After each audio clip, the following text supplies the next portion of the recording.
بسم اللہ الرحمن الرحیم۔ معزز سامعین کرام، اعتکاف کا ٹائم بہت قریب ہے، اس لیے ضروری ہے کہ ہم لوگ اعتکاف کے تعلق سے کچھ ضروری مسائل جان لیں۔ تو آئیے اس وقت میں آپ حضرات کے سامنے اعتکاف کے تعلق سے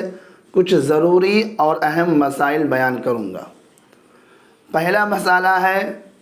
کہ رمضان کے آخر عشرے کا جو اعتکاف ہوتا ہے وہ اعتکاف سنت مؤکدہ علی الکفایہ کہلاتا ہے، جس کا مطلب یہ ہوتا ہے کہ کسی محلہ، شہر یا گاؤں میں اگر ایک دو آدمیوں نے بھی اعتکاف کر لیا تو پورے محلے والوں کی طرف سے یہ ادا ہو جائے گا، پورے محلے والے بری الذمہ ہو جائیں گے۔ اگر خدا نخواستہ کسی محلہ یا شہر میں کوئی ایک آدمی بھی اعتکاف میں نہ بیٹھے تو پورے گاؤں والے، پورے محلے والے، پورے شہر والے اس سنت کے ترک کی وجہ سے گنہگار ہوں گے۔ دوسرا مسئلہ یہ ہے کہ رمضان کے آخر عشرے میں جو اعتکاف کیا جاتا ہے اس میں روزہ رکھنا ضروری ہے، لہٰذا اس اعتکاف میں وہی بیٹھے جو روزہ رکھتا ہو۔ ایسا شخص جو روزہ نہ رکھتا ہو اگر وہ رمضان کے آخر عشرے میں اعتکاف کرے گا تو وہ اعتکاف سنت نہیں ہوگا بلکہ اعتکاف نفل ہوگا۔ تیسرا مسئلہ یہ ہے کہ رمضان کے آخر عشرے میں جو اعتکاف ہوتا ہے اس میں ضروری ہے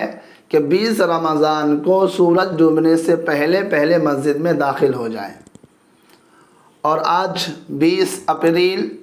2022 بروز بدھ ہے اور 22 اپریل 2022 بروز جمعہ کو اس سال اعتکاف کا دن ہوگا۔ لہذا جو شخص اس سال یعنی 2022 میں رمضان کے آخر عشرے کا اعتکاف کرنا چاہتا ہو اس کے لیے ضروری ہے کہ 22 اپریل 2022 بروز جمعہ فرائیڈے کو سورج ڈوبنے سے پہلے مسجد میں داخل ہو جائے۔ اگر سورج ڈوبنے کے بعد مسجد میں داخل ہوگا تو یہ اعتکاف سنت نہیں ہوگا بلکہ اعتکاف نفل ہوگا۔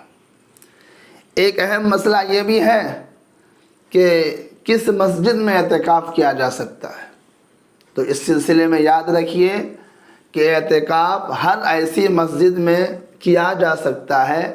جس میں اذان اور اقامت کے ساتھ 5 وقتہ نماز جماعت سے ادا کی جاتی ہو۔ اور آخری مسئلہ یہ ہے کہ کس مسجد میں اعتکاف کرنا افضل ہے، بہتر ہے،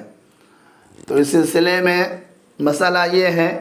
کہ سب سے پہلے مسجد حرام میں اعتکاف کرنا افضل ہے، اس کے بعد مسجد نبوی میں، اس کے بعد مسجد اقصی میں، اس کے بعد جامع مسجد میں، اس کے بعد اس مسجد میں جس میں نمازیوں کی تعداد زیادہ رہتی ہو، اور سب سے آخر میں اپنے محلہ کی مسجد میں اعتکاف کرنا افضل اور بہتر ہے۔ البتہ اگر دوسری مسجد میں اعتکاف کرنے کی وجہ سے اپنے محلے کی مسجد معتکف سے محروم ہو جائے تو پھر ایسی صورت میں اپنے محلے میں اعتکاف کرنا زیادہ بہتر اور افضل ہوگا۔ السلام علیکم ورحمۃ اللہ وبرکاتہ۔